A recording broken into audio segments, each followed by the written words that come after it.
వచ్చేసింది. ఆ దినాల్లో బుద్ధిమంతుడి పరిస్థితి ఎలా ఉంటుందట, అక్కడ రాయబడి ఉంది, వాడు ఊరకు ఉండదు అంటే ఆడు అలాగ అనుభవించవలసిందే కష్టాన్ని, బాధని, ఇబ్బందిని. ఆడికి దిక్కు ఉండదు.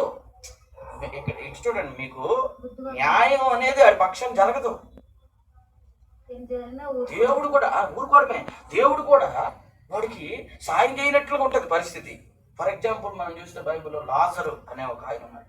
ఆయన కురుపులట కుక్కలు, ఆయన మరణించిన తర్వాత దేవదూతలు ఆయన తీసుకుపోయి అబ్రాహాము రొమ్మును అతను అనుకున్నాడు. అంటే అంత నీతిమంతుడు, దేవుని దృష్టిలో అంత నీతిమంతుడు, అంత యథార్థపరుడు, అంత భక్తిపరుడు అయినటువంటి లాజరు భూమి మీద తినడానికి తిండి లేకుండా కుక్కలు కురుపులు నాకిన పరిస్థితిలో ఉన్నాడంటే దేవుడు ఏం చేస్తున్నాడు, ఎందుకు సాయం చేయట్లేదు?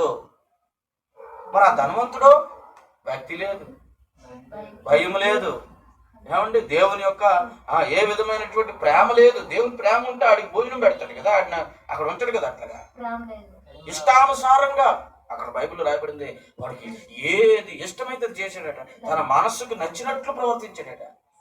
కానీ ఆడికి బాగా కాలం వెళ్ళింది, ఆడికి బాగా ఏది ఆడికి భూమి మీద కొదువు లేకుండా అంటే దేవుడు దీవించాడు అనుకుంటారు కొంతమంది. కాదు కాదు, దేవుడు వదిలేసినా వాడికి ఏ కొదువు ఉండదు.